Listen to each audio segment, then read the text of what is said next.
અમદાવાદના કોટ વિસ્તારમાં ટ્રાફિકની જટિલ સમસ્યાને ઉકેલવા માટે ખુદ શહેર પોલીસ કમિશનર જીએસ મલિક મેદાનમાં ઉતર્યા હતા।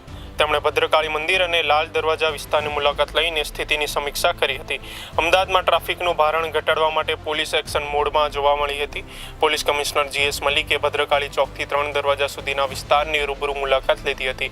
ઉલ્લેખનીય છે કે છેલ્લા કેટલાક સમયથી લાલ દરવાજા વિસ્તારમાંથી પાથરણાવાળાઓને અન્ય સ્થળે ખસેડવામાં આવ્યા હતા, ત્યારે આ જગ્યાનો ઉપયોગ ટ્રાફિક સુવિધા માટે કેવી રીતે કરવો તે અંગે કમિશનરે એમસીના ઉચ્ચ અધિકારીઓ સાથે ચર્ચા કરી હતી। મુલાકાત દરમિયાન કમિશનરે ભદ્રકાળી માતાના દર્શન કર્યા હતા અને સ્થાનિક વેપારીઓ સાથે ટ્રાફિકના પ્રશ્નો અંગે સીધો સંવાદ કર્યો હતો।